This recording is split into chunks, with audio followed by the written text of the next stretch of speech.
I'd now like to introduce the speaker, Benoit Liebert, for this session.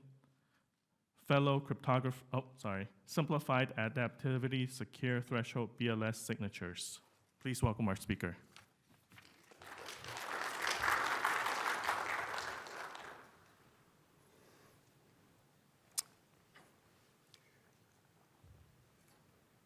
Thanks for the introduction. So I'm going to tell you about non-interactive threshold signatures that can be proven secure in the adaptive corruption setting, and that can compete with the efficiency of constructions for which we only know how to prove static security.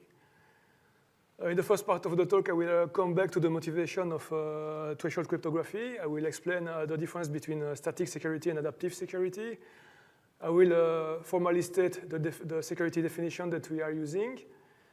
And then in the second part of the talk, I will first explain an existing construction of a non-interactive threshold BLS signature that was published last year in Crypto. And then I will explain how we can simplify this construction and make it more efficient. The motivation of threshold cryptography is to avoid single points of failure. The goal is to force the adversary to break into multiple locations to threaten the security of the system. This is done by splitting the secret into multiple shares and giving one share to each, a different share splitting the shares among several servers. For example, it makes it more difficult for hackers to break into certification authorities and create fake certificates, like the fake certificates that led to the bankruptcy of DigiNotar in 2011. Another application is in the context of the blockchain. The recent years, there has been a revived interest in threshold signatures in the context of blockchain applications. As I mentioned, the idea of threshold cryptography is to split a secret key into n shares. Each share is given to a different server in such a way that at least T+1 servers should contribute to private key operations. And if the adversary obtains at most T shares, then the adversary cannot do anything.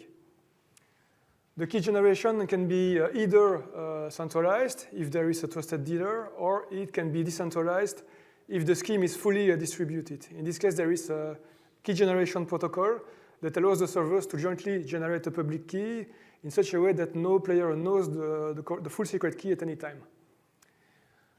In a threshold crypto system, we can expect several properties.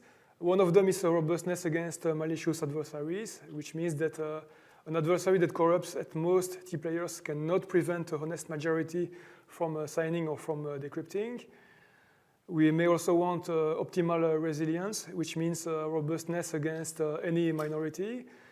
In an ideal case, we also want to avoid interaction. It means that the servers should be able to do their private key operations by doing their computation locally without any communication between them.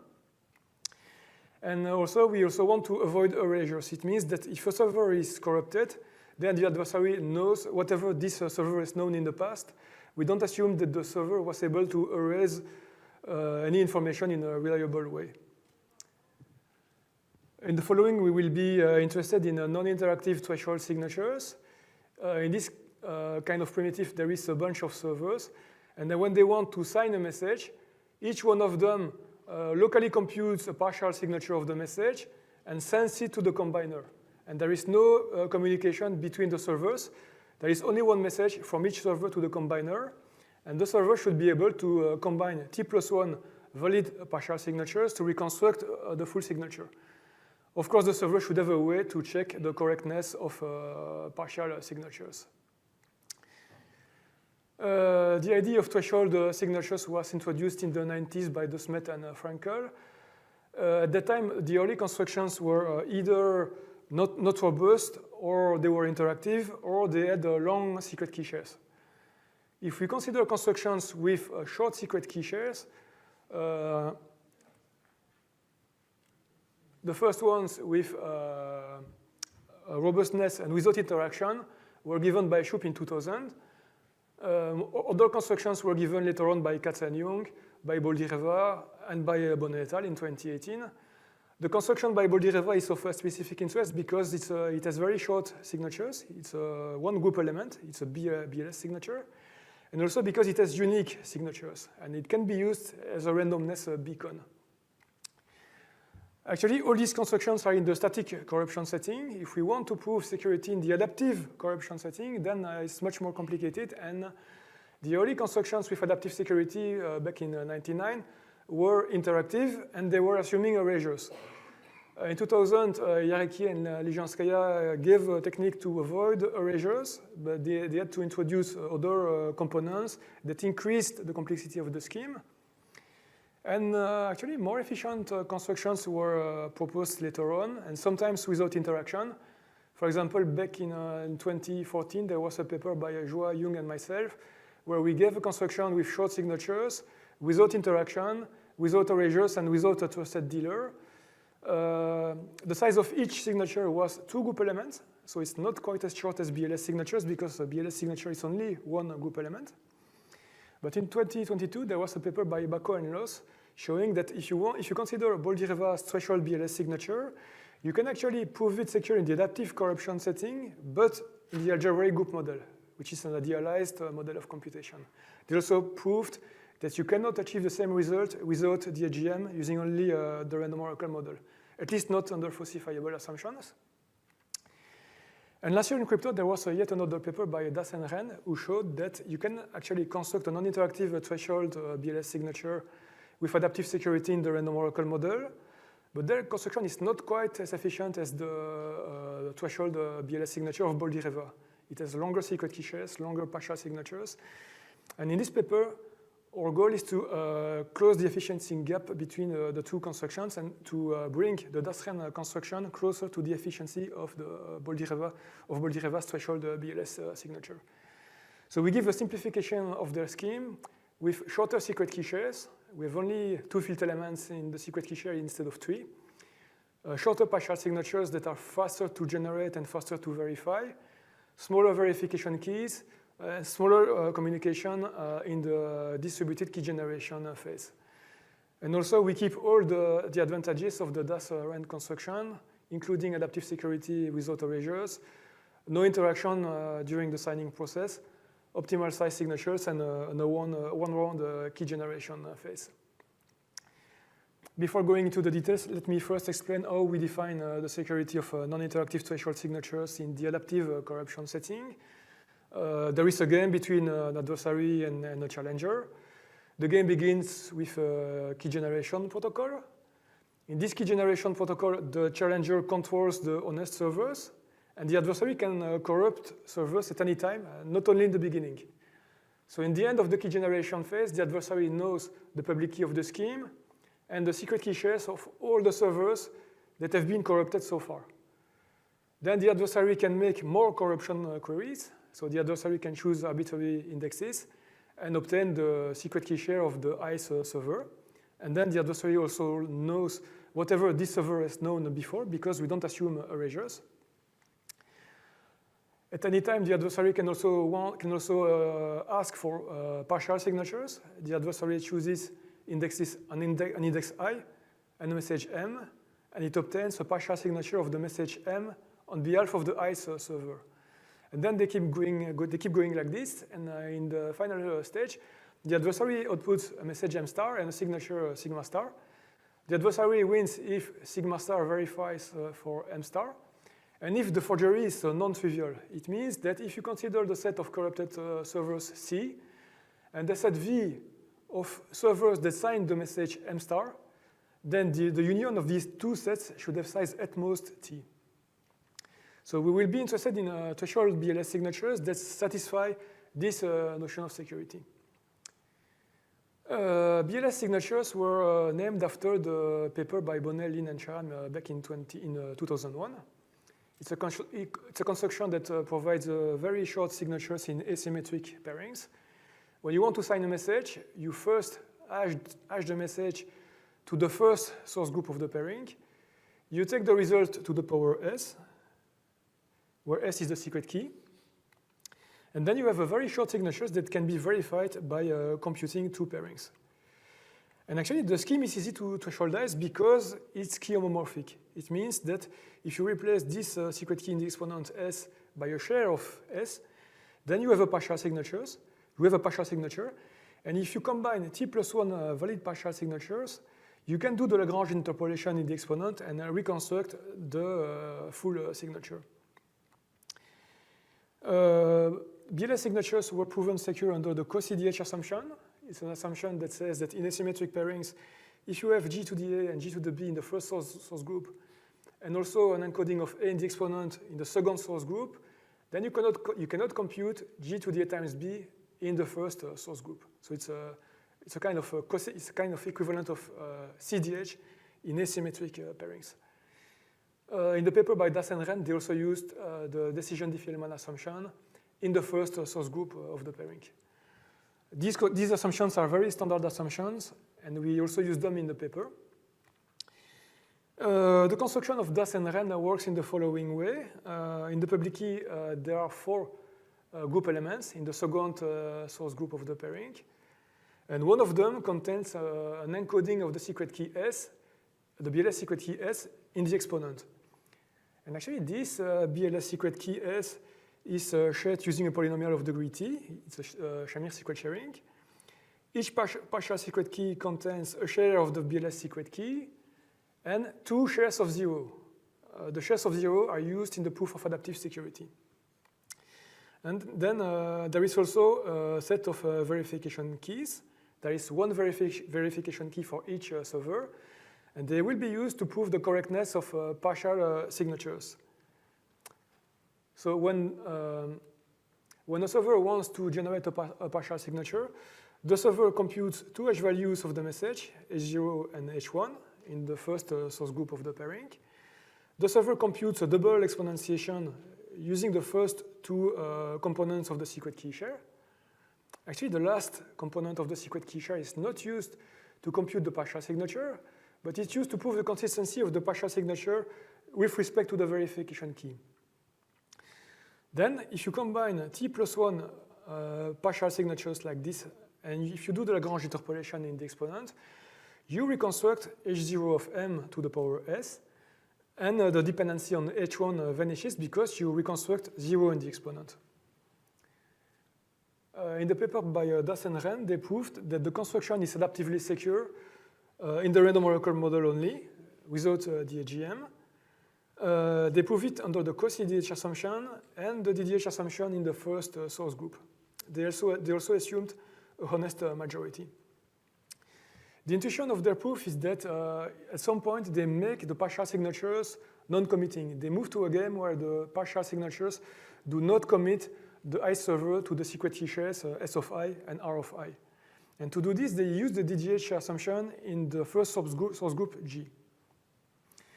And then after this change, they replace a sharing of 0 by a sharing of 1. If you remember, in the secret key shares, there are 2 shares of 0, but one of them is replaced by a share of 1 in the last step of the security proof. And this allows them to program the public key and make it depend on a co-CDH instance. And then, if you program the random oracle if they program the random oracle in a suitable way, they can use the adversary's forgery to extract a solution to the co-CDH instance. One difficulty is that they have to hide the replacement of a sharing of 0 by a sharing of 1. And to do this, they use verification keys that can be seen as statistically hiding commitments to the secret key shares S of I and R of I. And actually, it's the reason why they use 2 shares of 0. One of them is used as a kind of randomness for a statistically hiding commitment. And in the paper, we take a different approach. Our approach is to make the information revealed by the secret key, the partial signatures, redundant with the information revealed by the verification keys. And to do this, we first move to a game where we first move the verification keys from the second source group of the pairing to the first source group of the pairing. They will depend on 2 generators, G and H. And then we use the DDH assumption to make sure that for any message M that differs from the forgery message M star, the hash values H0 and H1 will live in a one-dimensional subspace, which is generated by the vector GH, which is used to construct the verification keys. Then after this change, we can prove that the partial signatures don't reveal more information on the secret key shares than the verification keys. And then we can replace a sharing of 0 by a sharing of 1 without the adversary noticing. So the simplified scheme works in the following way. In the public key, we have two group elements in each source group.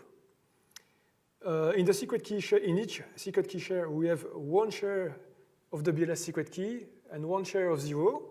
So we only use one sharing of 0 instead of 2. And it's the reason why we have secret key shares containing only 2 field elements instead of 3. And we also use smaller verification keys because now they live in the first source group of the pairing instead of the second one. And for the same reason, we can more efficiently prove the correctness of partial signatures with respect to the verification keys because now we only compute exponentiations in the first source group. So everything else works in the same way as in the Dasren construction with an increased efficiency. And we can reconstruct the final signature in the same way.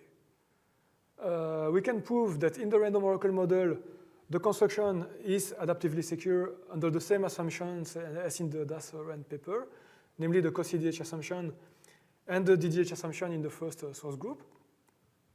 We also assume a honest majority. The idea of the proof is the following. We give a reduction from the COS-CDH assumption. But instead of directly giving a reduction, we first consider several game transitions to move to a game where we can more efficiently give a reduction, where we can more easily build a reduction. And we do this using several hybrids. In the first hybrid, we choose a random index I star. And actually, this random index I star will be the index of a non-corrupted server with probability at least 1/2. And then, if this server is not corrupted, we can cheat on the internal state of this server. This technique is known as the single inconsistent player technique, and it was introduced in the 90s to prove the security of threshold signatures. In this case, we use it in a different way, in a non-interactive setting. The next hybrid is to move to a game where we use the DDH assumption to make sure that for any message M that is not the forgery message M star, then the hash values H0 and H1 will be living in the one-dimensional subspace spanned by the vector GH. And then, in the next step, we replace the sharing of 0 by a sharing of 1. And to do this, we cheat on the internal state of the player I star in the key generation phase. And we can prove that the adversary is not able to detect this change as long as the adversary does not break the rules of the unforgeability game. And then in the final step, we can easily build a reduction from the COS-CDH assumption. This is the idea of the proof. I won't have much time to go into the details of to go into a detailed comparison with the Dasren construction, but we essentially improve it in all aspects, including the cost of the communication cost of the key generation phase. We decrease the cost of the communication phase by a factor of 2. And now the scheme is closer to the efficiency of Baldi reverse threshold BLS signature. For example, if we look at the size of secret key shares in Baldi reverse construction, we have only one field element. In our case, we have 2 field elements instead of 3. And actually, we even have shorter verification keys than in Baldi reverse construction because now the verification keys live in the first source group of the pairing instead of the second one. Another thing I wanted to mention is that, as in the paper by Das and Ren, we only need the DDH assumption in the proof of adaptive security. If we don't want to use DDH, then we can still prove security in the static corruption setting using the same proof as in the Baldi reverse threshold BLS signature. So to summarize, we gave a simplification of the Das-Ren threshold BLS signature of last year's crypto. The construction preserves the useful features of the Das-Ren construction. It includes adaptive security in the random oracle model, optimally short signatures, no interaction in the signing process, no erasures, one-round key generation phase. And we also have a robustness under the DDH assumption. We also keep all the advantages. We also have several advantages over the construction of DAS and REN. So one of them is a shorter secret key share made of only 2 field elements, smaller partial signatures, smaller verification keys, and smaller communications in the key generation protocol. Using the same IDs, we can also obtain other extensions. One of them is an adaptively secure version of the distributed PRF of NAOR, PNCAP, and RENGold. Essentially, it's a kind of BLS signature, but in groups without a pairing. You can it's pseudo-random under DDH, essentially. Then we can use the same tricks to make it adaptively secure. And we can also construct an adaptively secure distributed VRF in the random oracle model using pairings, of course. And this is it, and I'm happy to answer questions. Thanks for your attention.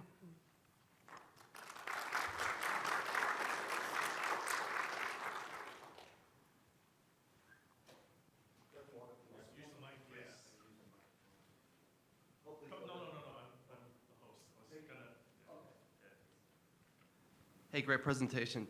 Just a quick question. This is really great for key custodianship, but what about for a small to medium business that is trying to do something like this more robust? Is there anything that includes this type of technology to split the key material that's already prepackaged, sold like Sectigo, any vendor, or will I have to build something like this? I'm not aware of anything like that. Okay. No, not that I know of. So it's not available today, right? Yes. Okay, thank you.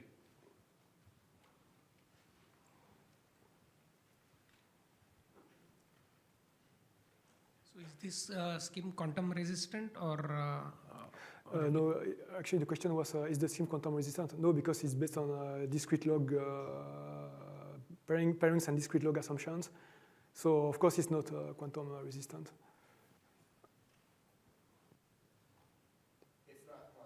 No. Actually, quantum safe threshold signatures are difficult to obtain. There are results, but it's not as efficient as BLS, actually. The question was it quantum resistant?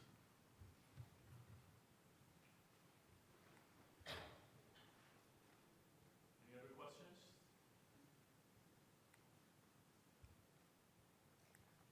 All right, thank you to our speaker.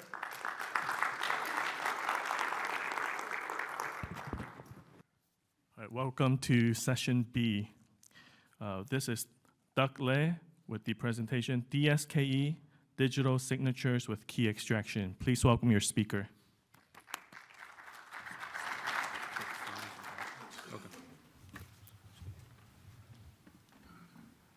So, hello everyone. So, my name is Doug Lei. I'm staff researcher from Visa Research. And today I will present our work on digital signature with key extraction. So, this is a collaborated work with people from University of Bern and Chinese University of Hong Kong. Right, so the motivation for this work is that the current digital signature provide authentication that remain valid for forever, right? So this long-lived property kind of create permanent record that cannot be denied, right? So it can become legal evidence of authorship in many jurisdictions. So, and let's say if Alice and Bob kind of exchange sensitive information, and later Bob's computer get kind of compromised, and the attacker can actually reveal all the record sent by Alice and to the third party, and use her signature as evidence that she mentioned this. And another problem of this long-lived property is that current digital signature doesn't have no built-in rate limiting mechanism, right? So basically, especially in the anonymous setting, the spammer can kind of create unlimited valid signature with a single key, and there is no effective penalty for misuse. And the current anti-spam solution often rely on reputation system or filtering. And there's a lack of cryptographic enforcement mechanism. So the challenge is how to limit signature creation while preserving authenticity. And the current solution is we have off-record communication. So this is a paper by Jan Goldberg, Borisov, and Brewer. So this requires like interactive key agreement between two parties before messaging. But it's not really scalable for application like email with where Alice and Bob have no like prior interaction.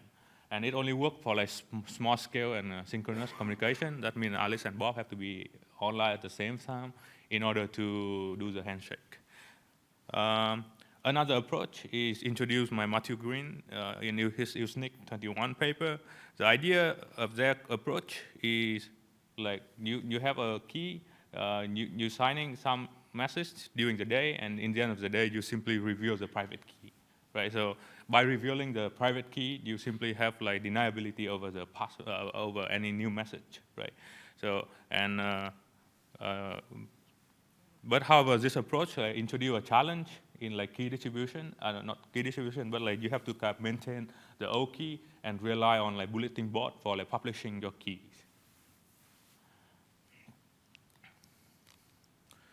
Right, so the challenge we want the question we want to ask is, can we design a signature that can provide verification? At the same time, we want layer, we want deniability without like keep publishing the O key.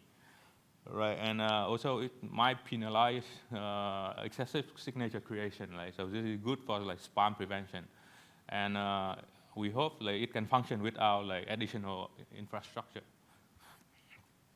So, what is the definition of our primitive? So the SKA have like 4 algorithms, right? The first 3 remain the same as normal digital signatures, right? We have a generation, output, a secret key, and public key. A signing key, take input as a secret key and a message, output a signature, and a verification, output a bit B, and to see if the message, the signature is valid or not. And finally, we have a new extraction algorithm. The extraction algorithm is a deterministic algorithm that takes input of k distinct message and signature pair, and it either output a secret key or a bot, right? And the property of this primitive we still want is to have like standard existential unforgeability property of digital signature game. It means that the adversary without the secret key should not be able to produce a valid signature. But we introduced 2 more properties, which is extractability and adjusted generation. So this can be useful for deniability in a sense that the signer later in the future want to have deniability, and we have extractability under unadjusted generation. So this is useful for both deniability and spam prevention. So the main difference between these 2 definitions is adjusted generation is simply the message being sampled from the message space. While the other approach, we allow the adversary to output a set of message and signature along with the public key, and we ask if the extraction algorithm can extract the secret key. Right. So, for the construction, the first construction we use it based on hash-based signature. So the general approach of this is one-time signature and few-time hash-based signature are those signatures that often like the signature itself kind of reveal the private key, right? So we can think of one example is we have Lamport one-time signatures, and the signature on a message is being some of element of the secret key being revealed according to the message, right? So in this case, you reveal the first 2 elements and the lower 2 elements for the message 0011, and for similarly for winterness, the idea winterness is a little bit more optimized on the side of the signatures, but the idea remains the same. There's a probability that some of the element of the secret key being revealed when you're signing the message, right? So with that idea, we're saying with enough signature on different message, one should be able to kind of extract the full private key. So we try to generalize all the signature kind of have this property, right? So we define a leakage function that kind of captures the key exposure from signature, right? So our framework actually kind of capture to most like one-time and few-time signature, like BBA and winterness, right? So and we provide like extraction probability in our paper. Okay, so I refer to the paper for more detailed discussion on that. Now the problem with this approach is hash-based signature have a very large signature size, and it do not satisfy extraction under untrusted generation. So the idea is the adversary can choose a set of message that never reveal a certain element, right? That with enough computation effort, the adversary can output a set of message that like one bit is kind of missing, so therefore one cannot reconstruct the whole secret key.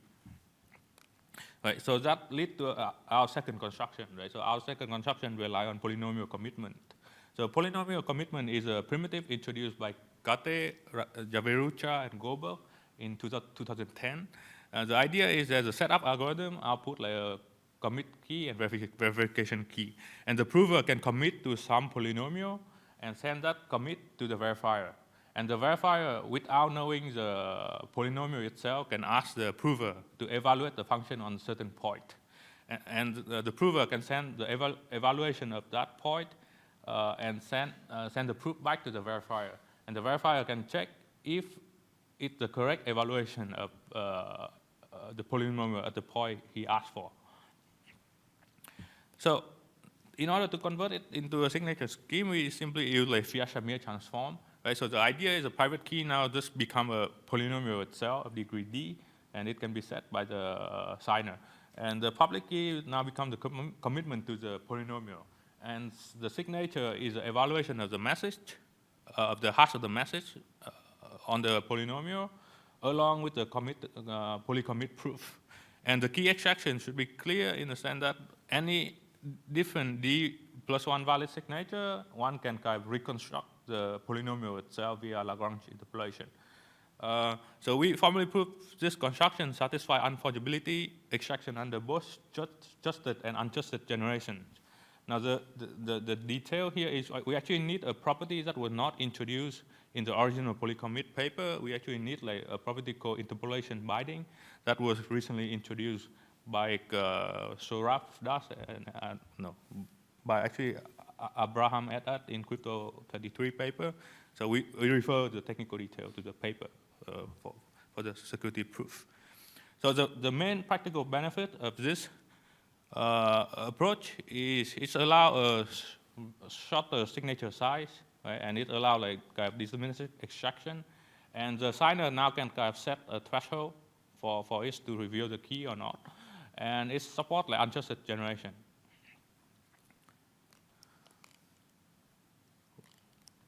Right, so now we come to the application, right? So this is actually the application we had in mind before introducing this primitive. So we want to have like email deniability without publishing the O key, right? So this is what the Keyforge did in the Usenik paper. So we combine the SKE with Merkle trees, and we also use a time-based, we divide the time into different epoch, and we use a time approach like Keyforge. And the key difference is we don't have to publish the expire keys, but we assume that if we sign enough signature during that epoch, some group will be manageable to be able to extract the key itself. So this is the intuitive level of our construction. So we simply divide time into different epoch, and for each epoch, we're saying if you sign enough message, you should have, one group should be able to extract the secret key, and therefore you have deniability over that epoch. So the natural question to ask is, what happens if you don't sign enough message during the epoch? Then it comes to the construction where you can actually use like forward secure signature scheme. So forward secure signature scheme is basically it's saying like during this time you can kind of derive the key for the future, right? But now in our example, we actually use it in the backward order in the sense that you use forward signature scheme, forward secure signature scheme, you pre-generate bunch of key, and you use it in a reverse order. And we're saying, okay, let's say if you're able to extract some key in the future, you can actually derive all the key in the past. Therefore, you have a deniability over all the past communications. So I hope this the intuition is clear.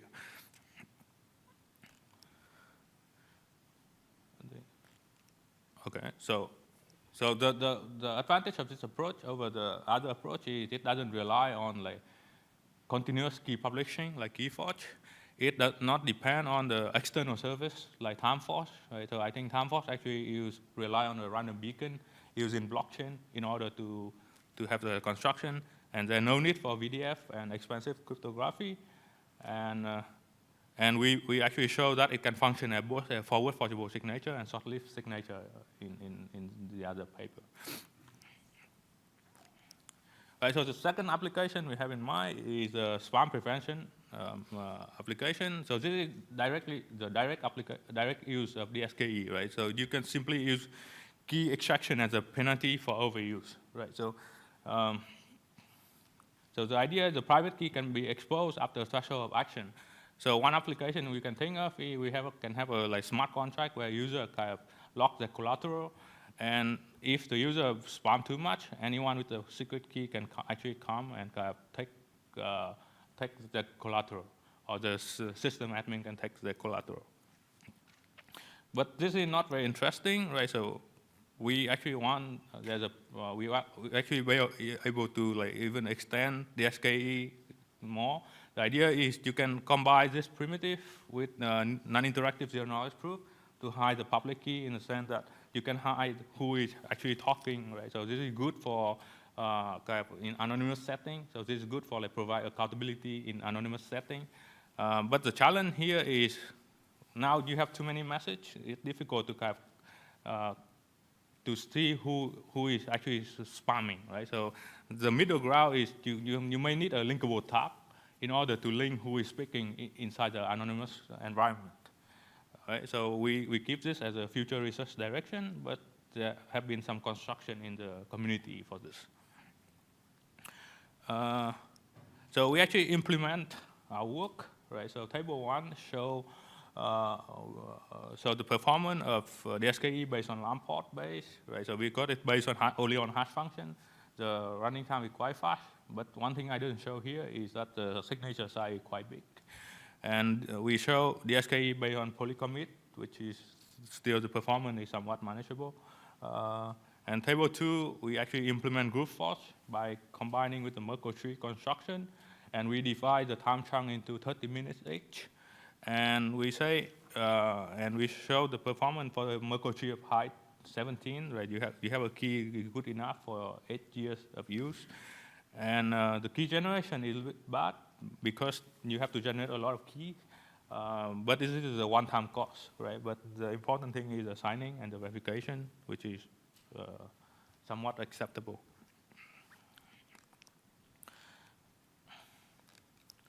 So in conclusion, the contribution of this is we provide the primitives that like offer both verification and kind of deniability, and we provide a few construction with a formal security proof, and we also provide like practical application for email deniability and spam prevention, right?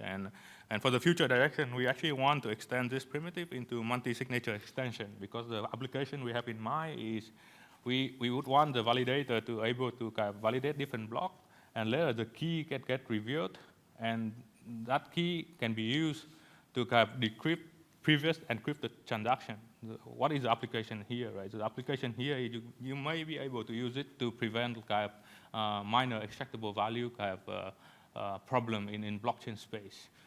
And another application we want to look into is voting and like donation. Can you use this primitive to build such application, right? And I guess that's it for my presentation.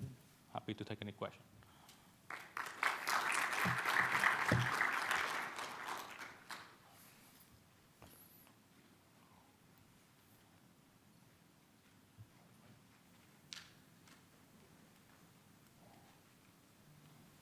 Hello, Hi. great material. I've been researching and writing about this for over a year, and I just have a question.